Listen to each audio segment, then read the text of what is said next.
وقال صاحب السمو الملكي الأمير سلمان بن حمد الخليفة ولي العهد نائب القائد الأعلى رئيس مجلس التنمية الاقتصادية إن مملكة البحرين وفرت جميع احتياجات ومتطلبات المناخ الاستثماري وكل ما من شأنه حماية النشاط الاقتصادي والاستثماري، مما جعل منها وجهة مفضلة لدى الكثير من رؤوس الأموال والاستثمارات الأجنبية. وأشار سموه حفظه الله ورعاه خلال حفل الاستقبال الذي أقامه مجلس التنمية الاقتصادية والهيئة الوطنية للعلاقات الاقتصادية الخارجية بالجمهورية التركية، أشار إلى أن البحرين تفتح أبوابها للقطاع الاقتصادي التركي ولرجال الأعمال في إطار السعي لتعزيز التعاون المشترك والعمل على الاستفادة من تنفيذ عدد المشاريع الحيوية. I wasn't quite sure whether it would be appropriate to address this audience, but after listening to those speeches, I think it is high time a few words are said about some issues that I'm sure we're all thinking about quite deeply. One can come here and talk about the relationship between the two countries and leave, and you would probably get some very good facts and figures about the size of our trade, the fact that it's grown, the sectors in which we could cooperate in, and so forth and so on. But I think we would be ignoring the question that maybe a lot of you are thinking, and that is what is going on in the Arab world today. Are our investments in the region safe? What is the long-term prospect for a relationship with states in the Middle East?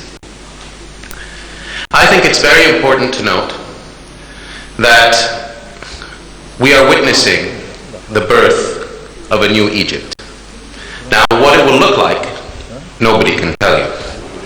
And that, frankly, is for the Egyptians to decide for themselves. But I can tell you what is happening in my country, because I am sure you were wondering about us too. When His Majesty the King decided to launch his reform program over 10 years ago today, he understood fundamentally that structural reform was needed if we really wanted to change the behavior of people and the outcomes which we were seeing on a day-to-day basis. So what did he do? Well, he instituted a bicameral parliamentary system, an independent judiciary, an independent prosecutor general, ended the state security law, freed the press law, released all political prisoners, and called for all of those people who were living outside of the country at the time to return and to join into the new job of rebuilding the country. It has been an interesting 10 years. I have been witness to it. I have participated in some of the most major decisions taken during that time. I have always advocated for, and will continue to advocate for, a better life, a more just society, a more participatory process, and a more caring society to the rights of individuals. So ladies and gentlemen, Bahrain has interesting challenges. It lives in a very interesting neighborhood. You know all of the nations that surround us. You know all of the wars that we have been next to over the last 20 years. Not everyone in my country is satisfied with all of the change that has occurred. Some people are scared that it's moved too fast. Others that it's moved too slow.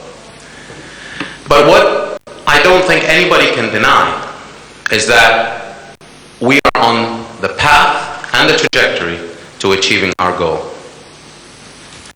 When this great republic, Turkey, arose out of the ashes of the First World War, it was not until 1950 that you decided to open and liberalize your political system.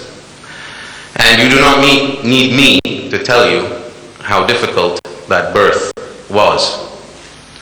We are finally seeing the fruits due to the courageous leadership displayed today by the current government of Prime Minister Erdogan and all of you. The fundamental truth reflected that when a society feels it is empowered to achieve, it will exceed even your most wild expectations. So I just want to reassure you, you may read stories now and again about the region, about Egypt, about Bahrain even. But we are committed to remaining on the right side of history. Our citizens, their rights, their freedoms, their beliefs are a matter of concern to us. They will be protected, and we will develop, and we will progress. I have no doubt about it, and I myself commit my life to ensuring that that is the case. So I hope that you understand that the Middle East is really, I believe, going to go through a very transformative process over the next decade or two. We want to take advantage of that. We are not scared of it. We understand the risks. It won't be easy. There will be setbacks. But I do hope that you will join us, believe in us, and we will do the same for you. Thank you very much.